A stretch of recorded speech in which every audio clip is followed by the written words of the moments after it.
कफन। झोपड़े के द्वार पर बाप और बेटा दोनों एक बुझे हुए अलाव के पास, और अंदर बेटे की जवान बीबी बुधिया प्रसव वेदना से पछाड़ खा रही थी। रह रहकर उसके मुंह से ऐसी दिल हिला देने वाली आवाज़ निकलती थी कि दोनों कलेजा थाम लेते थे। जाड़े की रात थी, प्रकृति सन्नाटे में डूबी हुई थी, सारा गांव अंधकार में लय हो गया था। घीसू ने कहा, मालूम होता है बचेगी नहीं। सारा दिन दौड़ते ही गया, जरा देख तो आ। माधव चिढ़कर बोला, मरना ही है तो जल्दी मर क्यों नहीं जाती? देख कर मैं क्या करूँगा? तू बड़ा बेदर्द है बे। साल भर जिसके साथ सुख चैन से रहा, उसी के साथ इतनी बेवफाई। तो मुझसे तो उसका तड़पना और हाथ पांव पटकना नहीं देखा जाता। चमारों का कुनबा था, सारे गांव में बदनाम। घीसू एक दिन काम करता था तो 3 दिन आराम। माधव इतना कामचोर था कि आधे घंटे काम करता तो घंटे भर चिलम पीता। इसलिए उन्हें कहीं मजदूरी नहीं मिलती थी। घर में मुट्ठी भर अनाज भी हो तो उनके लिए काम करने की कसम थी। जब 2-4 फाके हो जाते थे तो घीसू पेड़ पर चढ़कर लकड़ियां तोड़ लाता और माधव बाजार में जाकर बेच आता था। जब तक पैसे रहते दोनों इधर उधर मारे मारे फिरते। गांव में किसी काम की कमी न थी। किसानों का गांव था, मेहनती आदमी के लिए 50 काम थे। मगर इन दोनों को उस वक्त बुलाते जब 2 आदमियों में से एक का काम पाकर भी संतोष कर लेने के सिवा और कोई चारा ना होता। अगर दोनों साधु होते तो उन्हें संतोष और धैर्य के लिए संयम और नियम की बिल्कुल ज़रूरत न होती। यह तो इनकी प्रकृति थी। विचित्र जीवन था इनका। घर में मिट्टी के 2-4 बर्तन के सिवा और कोई संपत्ति नहीं थी। फटे चीथड़ों से अपनी नग्नता को ढांके हुए जिए जाते थे। संसार की चिंताओं से मुक्त, कर्ज से लदे हुए, गालियां भी खाते, मार भी खाते, मगर कोई गम नहीं। दी इतने की वसूली की बिल्कुल आशा ना रहने पर भी लोग इन्हें कुछ न कुछ कर्ज दे देते थे। मटर आलू की फसल में दूसरों के खेतों से मटर या आलू उखाड़ लाते और भून भून कर खा लेते थे। 10-5 ईखें उखाड़ लाते और रात को चूसते। घीसू ने इसी आकाशवृत्ति से 60 साल की उम्र काट दी, और माधव भी सपूत बेटे की तरह बाप के ही पद चिन्हों पर चल रहा था, बल्कि उसका नाम और भी उजागर कर रहा था। इस वक्त भी दोनों अलाव के सामने बैठकर आलू भून रहे थे, जो कि किसी के खेत से चोरी कर लाए गए थे। घीसू की स्त्री का तो बहुत दिन हुए देहांत हो गया था। माधव का ब्याह पिछले साल हुआ था। जब से यह औरत आई थी उसने इस खानदान में व्यवस्था की नींव डाली थी, और इन दोनों बेगैरतों का दोजक भरती रहती थी। जब से वह आई यह दोनों और भी आराम तलब हो गए थे, बल्कि कुछ अकड़ने भी लगे थे। कोई कार्य करने को बुलाता तो निर्ब्याज भाव से दुगनी मजदूरी मांगते। वहीं औरत आज प्रसव वेदना से मर रही थी, और यह दोनों शायद इसी इंतजार में थे कि वह मर जाए तो आराम से सोएं। घीसू ने आलू छीलते हुए कहा, जाकर देख तो क्या दशा है उसकी। चुड़ैल का फिसाद होगा और क्या। यहाँ तो ओझा भी 1 रुपया मांगता है। माधव को भय था कि वह कोठरी में गया तो घीसू आलू का एक बड़ा भाग साफ कर देगा। बोला, मुझे वहाँ जाते डर लगता है, और फिर मुझसे लजाएगा कि नहीं। जिसका कभी मुंह नहीं देखा, आज उसका उधड़ा हुआ बदन देखूं। उसे तन की सुध भी न उसे तन की सुध भी तो ना होगी। मुझे देख लेगी तो खुलकर हाथ पांव भी न पटक सकेगी। मैं सोचता हूँ कोई बाल बच्चा हुआ तो क्या होगा। सोठ गुड़ तेल कुछ भी तो नहीं है घर में। सब कुछ आ जाएगा। भगवान दे तो दे। जो लोग अभी 1 पैसा नहीं दे रहे हैं वो कल बुलाकर रुपए देंगे। मेरे 9 लड़के हुए, घर में कुछ न था। भगवान ने किसी न किसी तरह बेड़ा पार ही लगाया। जिस समाज में रात दिन मेहनत करने वालों की हालत उनकी हालत से कुछ अच्छी न थी, और किसानों के मुकाबले में वो लोग जो किसानों की दुर्बलताओं का लाभ उठाना जानते थे कहीं ज़्यादा संपन्न थे, वहाँ इस तरह की मनोवृत्ति का पैदा हो जाना कोई अचरज की बात नहीं थी। हम तो कहेंगे घीसू किसानों से कहीं ज़्यादा विचारवान था, और किसानों के विचार शून्य समूह में शामिल होने के बदले बैठकबाजों की कुत्सित मंडली में जा मिलता था। हाँ, उसमें यह शक्ति ना थी कि बैठकबाजों के नियम और नीति का पालन करता, और उसकी सरलता और निरीहता से दूसरे लोग बेजा फायदा तो नहीं उठाते। दोनों आलू निकल निकाल कर जलते जलते खाने लगे। कल से कुछ नहीं खाया था, इतना सब्र न था कि उन्हें ठंडा हो जाने दें। कई बार दोनों की जबान भी जल गई। चिल जाने पर आलू का बाहरी हिस्सा बहुत ज़्यादा गर्म ना होना मालूम होता, लेकिन दोनों दांतों के तले पड़ते ही अंदर का हिस्सा जबान तलक और तालू तक जला देता था। और उस अंगारे को मुंह में रखने से ज़्यादा खैरियत तो इसी में थी कि वो अंदर पहुंच जाएं। वहाँ उसे ठंडा करने के लिए काफ़ी सामान था, इसलिए दोनों जल्द जल्द निकल जाते। घीसू को उस वक्त ठाकुर की बारात याद आई जिसमें 20 साल पहले वह गया था। उस दावत में जो तृप्ति मिली थी वो उसके जीवन में एक याद रखने लायक बात थी और आज भी उसकी याद ताज़ा है। बोला, वह भोज नहीं भूलता। तब से फिर उस तरह का खाना और भर पेट नहीं मिला। लड़कियों वालों ने सबसे भरपेट पूड़ियाँ खिलाई थी सबको। छोटे बड़े सबने पूड़ियाँ खाई और असली घी की। चटनी, रायता, 3 तरह के सूखे साग, एक रसेदार की तरकारी, दही, चटनी, मिठाई। अब क्या क्या बताऊं कि उस भोग में क्या स्वाद मिल गया। कोई रोक टोक नहीं थी। जो चीज़ चाहो मांगो, जितना चाहो खाओ। लोगों ने ऐसा खाया कि किसी से पानी तक न पिया गया। मगर परोसने वाले की पत्तल में गरम गरम गोल गोल सुवासित कचौड़ियाँ डाल देते। मन करते हैं कि नहीं चाहिए, पत्तल को हाथ से रोके हुए हैं, मगर वह है कि दिए जाते हैं।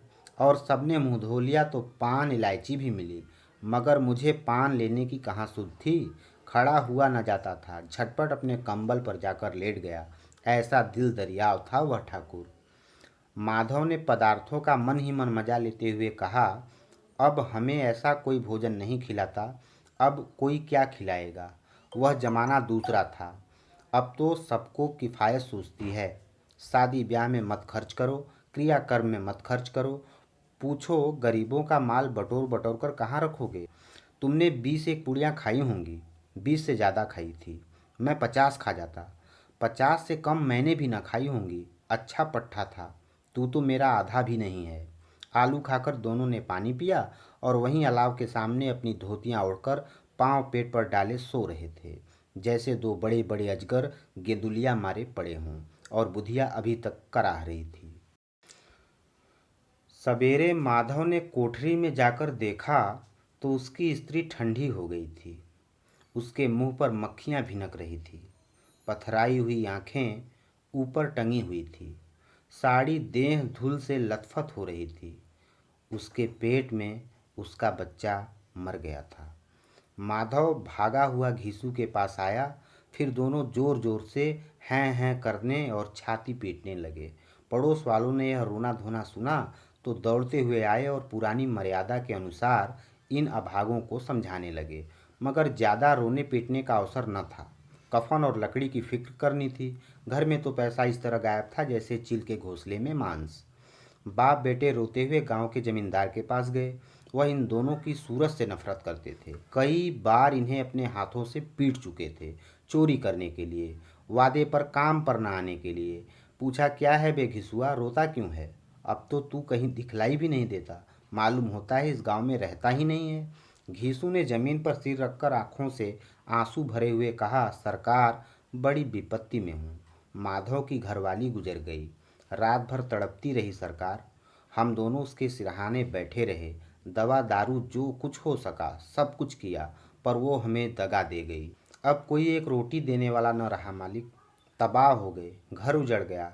आपका गुलाम हूँ। अब आपके सिवा कौन उसकी मिट्टी पार लगाएगा। हमारे हाथ में जो कुछ था वो सब तो दवा दारू में उठ गया। सरकार की ही दया होगी तो उसकी मिट्टी उठेगी। आपके सिवा किसके द्वार पर जाऊं। जमींदार साहब दयालु थे, मगर घीसू पर दया करना काले कंबल पर रंग चढ़ाना था। जी में तो आया कि कह दे कि चल दूर हो जाए यहाँ से, यूँ तो बुलाने से भी नहीं आता।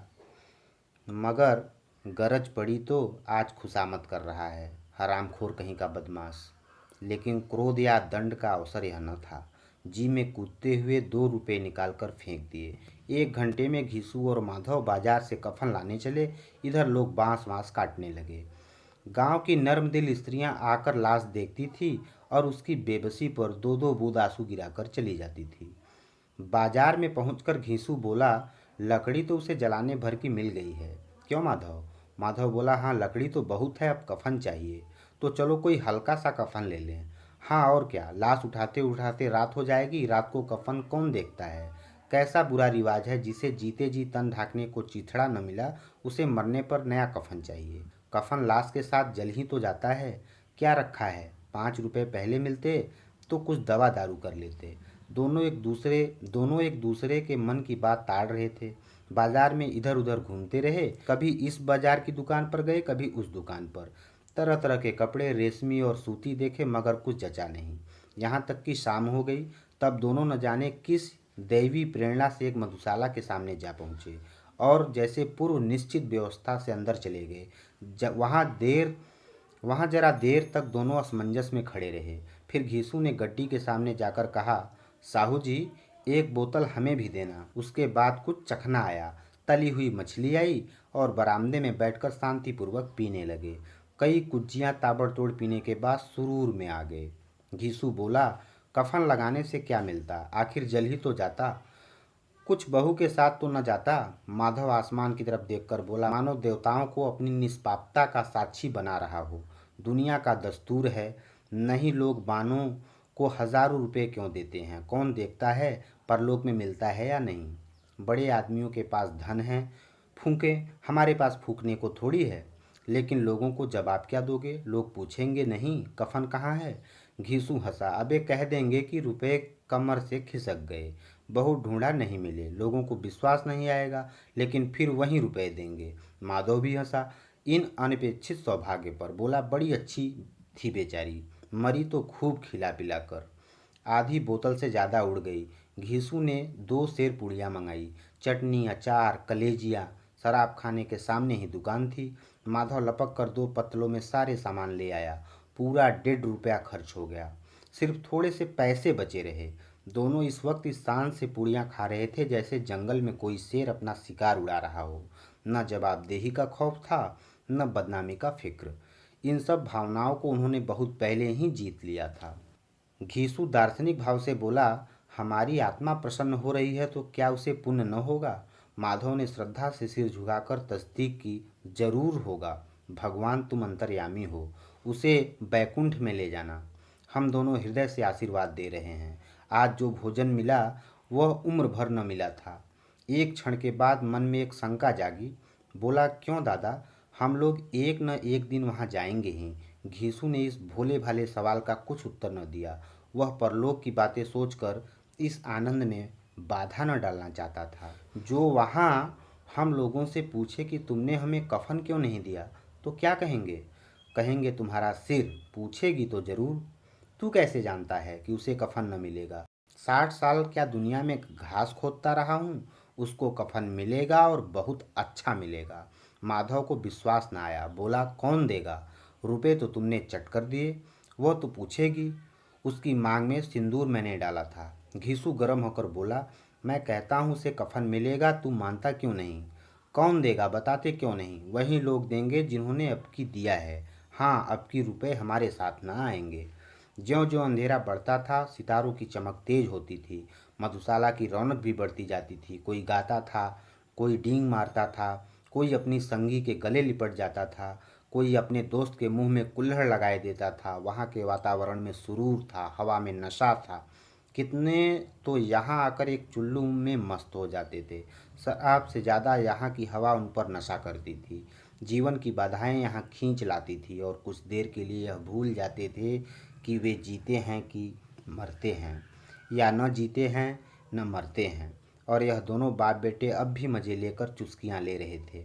सबकी निगाहें इनकी ओर जमी हुई थी। दोनों कितने भाग्य के बली हैं, पूरी बोतल बीच में है। भरपेट खाकर माधव ने बची हुई पूड़ियों का पत्तल उठाकर एक भिखारी को दे दिया, जो खड़ा था इनकी ओर भूखी आंखों से देख रहा था और देने के गौरव, आनंद और उल्लास का अपने जीवन में पहली बार अनुभव किया। घीसू ने कहा, ले जा, खूब खा और आशीर्वाद दे। बीवी की कमाई है, वह तो मर गई, मगर तेरा आशीर्वाद उसे ज़रूर पहुँचेगा। रोए रोए से आशीर्वाद दो, बड़ी गाढ़ी कमाई के पैसे के हैं। माधव ने फिर आसमान की तरफ देखा। कहा, वह बैकुंठ में जाएगी दादा, बैकुंठ की रानी बनेगी। घीसू खड़ा हो गया और उल्लास की लहरों में तैरता हुआ बोला, हाँ बेटा, बैकुंठ में जाएगी। किसी को सताया नहीं, किसी को दबाया नहीं, मरते मरते हमारी ज़िंदगी की सबसे बड़ी लालसा पूरी कर गई। वह न बैकुंठ जाएगी तो क्या मोटे मोटे लोग जाएंगे, जो गरीबों को दोनों हाथों से लूटते हैं और अपने पाप को धोने के लिए गंगा में नहाते हैं और मंदिरों में जल चढ़ाते हैं। श्रद्धालुता का यह रंग तुरंत ही बदल गया। अस्थिरता नशे की खासियत है। दुख और निराशा का दौरा हुआ। माधव बोला, मगर दादा, बेचारी ने जिंदगी में बड़ा दुख भोगा, कितना दुख झेल कर मरी। यह आंखों पर हाथ रखकर रोने लगा, चीखें मार कर। घीसू ने समझाया, क्यों रोता है बेटा? खुश हो कि वह माया जाल से मुक्त हो गई, जंजाल से छूट गई। बड़ी भाग्यवान थी, इतनी जल्द माया मोह बंधन से तोड़ लिए।